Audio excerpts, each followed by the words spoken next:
भी आज से नहीं, पुराने 20 ईयर्स से।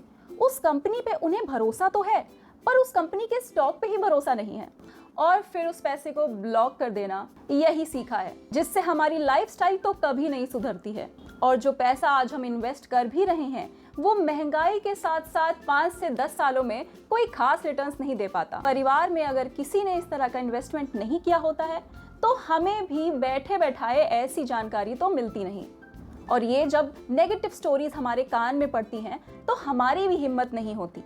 आज इस वीडियो को देख के अगर 2-3 लोग भी जो थोड़ा सा हिचकिचाते हैं स्टॉक मार्केट में इन्वेस्ट करना, या उन्हें ट्रस्ट इश्यूज हैं, या खुल के पार्टिसिपेट नहीं करते स्टॉक मार्केट में, अगर ऐसे लोग कॉन्फिडेंस में आके स्टॉक मार्केट को सीखने की कोशिश करेंगे, अपने इन्वेस्टमेंट को और अपडेट करने की कोशिश करेंगे, तो मुझे बहुत अच्छा लगेगा, क्योंकि इससे सिर्फ और सिर्फ आपका फायदा है। मुझे अच्छे से पता है लेडीज सेविंग्स करने में बहुत आगे होती हैं, और ये बहुत अच्छी क्वालिटी है फीमेल्स की। बट किसी ना किसी वजह से कुछ फीमेल्स इन्वेस्टिंग के सही रास्ते तक जा ही नहीं पाती। इसीलिए मैं अपनी फीमेल फ्रेंड्स को स्टॉक मार्केट में सही तरह से इन्वेस्ट करने में हेल्प करना चाहती हूँ। बट इसके स्टॉक ने कितनी ग्रोथ की 2003 से लेके 24,000%। Amazing, right? आप कह सकते हैं ये तो पुरानी बात हो गई, आप क्या करें ये बताइए। कि इस बदलते एरा में जहां हर चीज अपडेट मांगती है, एक टाइम के बाद आपके इन्वेस्टमेंट के तरीकों में भी अपडेट आना बहुत जरूरी है, वरना हम महंगाई के साथ साथ पीछे छूट जाएंगे। Welcome back to my smart investors and traders. आज मैं आपको एक इंसिडेंट बताती हूँ। कुछ दिनों पहले मैं एक अंकल से मिली और उनसे चर्चा करते करते इन्वेस्टमेंट के बारे में हम बात करने लग गए। ऑफ कोर्स मेरा फेवरेट टॉपिक। फिर क्या हुआ, जब मैंने उनसे पूछा कि आप इन्वेस्टमेंट कहाँ करते हैं, तब मुझे पता चला कि 20 इयर्स पहले उन्होंने अपने favourite bank, most trusted bank account में एफडी करा रखी थी। वाओ, 20 इयर्स पहले की अब एफडी, काफी अच्छे रिटर्न्स आ रहे होंगे। वो तो बहुत प्राउड फील कर रहे थे।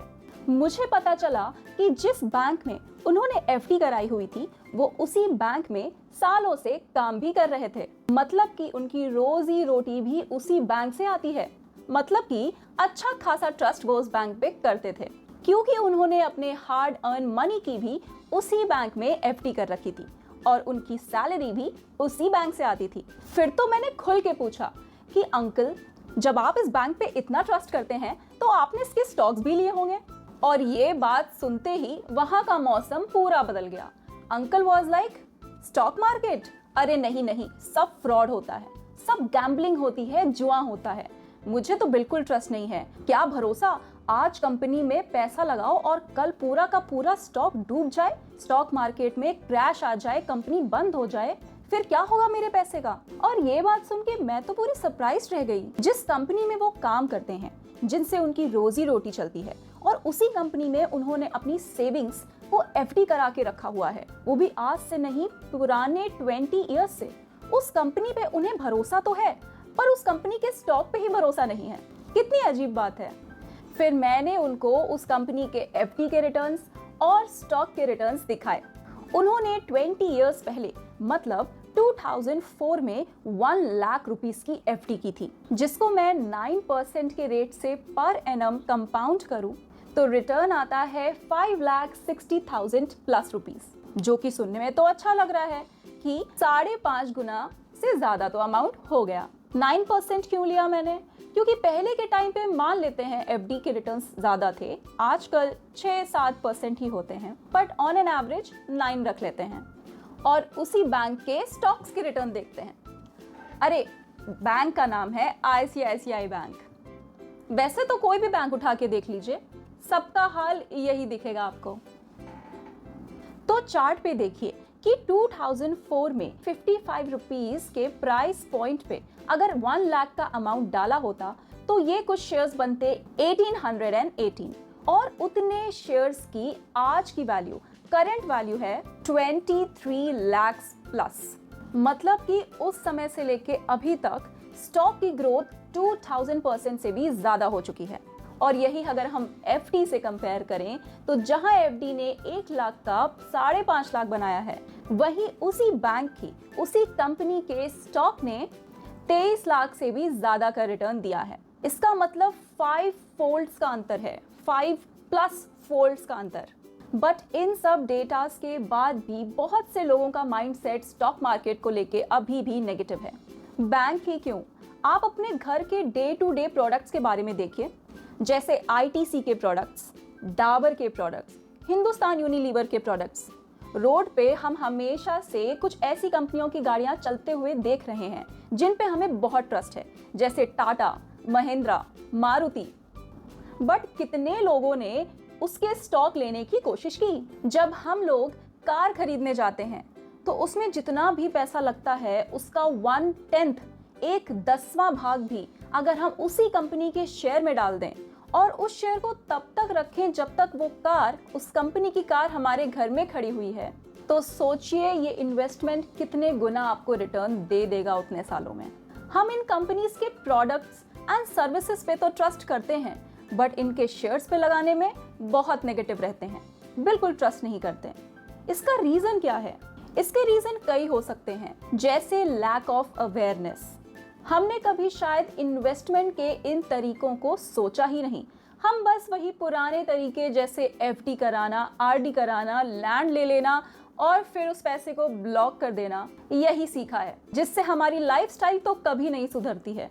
और जो पैसा आज हम इन्वेस्ट कर भी रहे हैं वो महंगाई के साथ साथ 5 से 10 सालों में कोई खास रिटर्न्स नहीं दे पाता। बट इसमें हमारी गलती नहीं है, स्कूल में तो कोई सिखाता नहीं, और हमसे पहली वाली जनरेशन में, परिवार में अगर किसी ने इस तरह का इन्वेस्टमेंट नहीं किया होता है तो हमें भी बैठे बैठाए ऐसी जानकारी तो मिलती नहीं।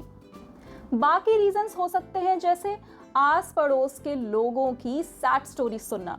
उन्होंने कोई गलती की, उनका पैसा नहीं बना, बट कोई भी अपनी गलती नहीं बताएगा कि उसने क्या ऐसा कर दिया था जो स्टॉक मार्केट में उसका पैसा नहीं बना।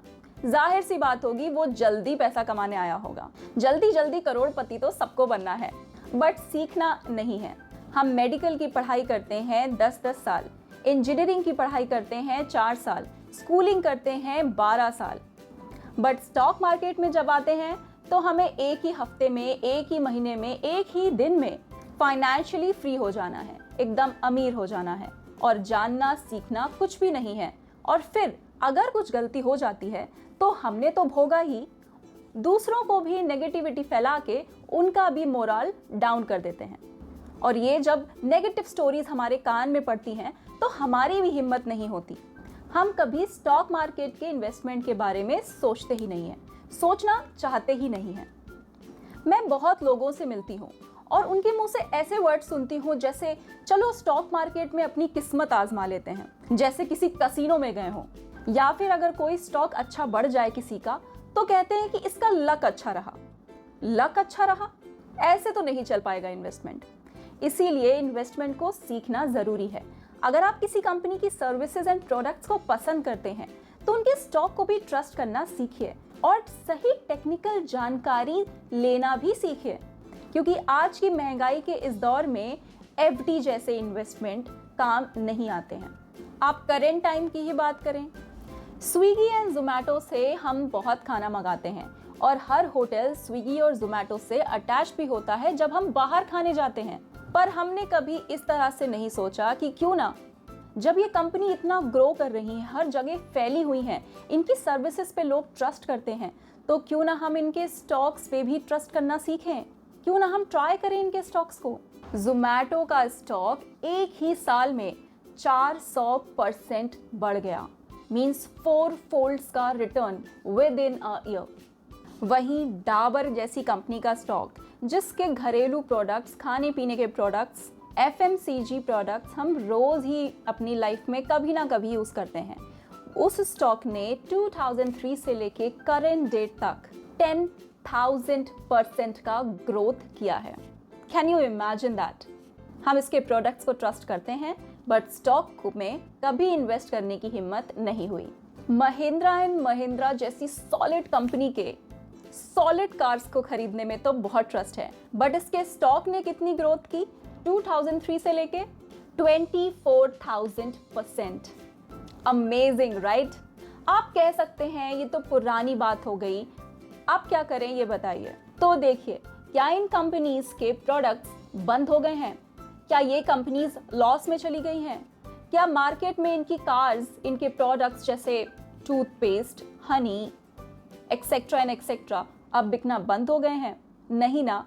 तो आप आज से स्टार्ट कर सकते हैं इन पे लगाना। ICICI बैंक तो एक एग्जाम्पल है। आज इस वीडियो के बाद देखिएगा कि जिस बैंक का अकाउंट आपके पास है उसका चार्ट इतने सालों में कैसा परफॉर्म किया। एटलीस्ट जब से आपने उस बैंक में अपना अकाउंट बनाया था तब से लेके वो कितना ग्रो किया है। और अभी मैंने जोमैटो का ही एग्जाम्पल लिया, नया स्टॉक ही है। नायका को देख लीजिए, बढ़िया स्टॉक है। ग्रेजुएशन एंड पोस्ट ग्रेजुएशन के बाद जब आप अपना रेज्यूमे अपलोड करते हैं तो naukri.com जैसी साइट्स पे जाते हैं। क्या कभी आपने उसका चार्ट खोल के देखा है कि कैसा ग्रो कर रहा है? IT का जब बूम आया था इंडिया में तो हम सब IT के लिए पढ़ाई करने लगे थे कि IT की जॉब चाहिए क्योंकि IT का ही एरा है। उस समय क्या IT की कंपनी में आपने लगाने का सोचा? अभी किस चीज का एरा है? AI का, मशीन लर्निंग का, डेटा साइंस का। यही IT की कंपनियां धीरे धीरे ट्रांसफॉर्म होके AI सेक्टर में भी जाएंगी। क्या आज आप सोच रहे हो इन कंपनीज में लगाने के बारे में? देखिए, मैं जिसका पर्टिकुलरली नाम ले रही हूँ, मेरा उसमें कोई पर्सनल इंटरेस्ट नहीं है, ना मैं आपको रिकमेंड कर रही हूँ। आप बस मेरे कॉन्टेक्स्ट को समझिए कि इस बदलते एरा में जहाँ हर चीज अपडेट मांगती है, एक टाइम के बाद आपके इन्वेस्टमेंट के तरीकों में भी अपडेट आना बहुत जरूरी है, वरना हम महंगाई के साथ साथ पीछे छूट जाएंगे। एक टाइम था जब लोग अपने घर में अपनी हार्ड अर्न मनी को सेव करके रखते थे। फिर आया बैंक्स का टाइम, जहां लोग फिर बैंक्स पे ट्रांसफर हुए। उसके बाद अब म्यूचुअल फंड्स आए हुए हैं।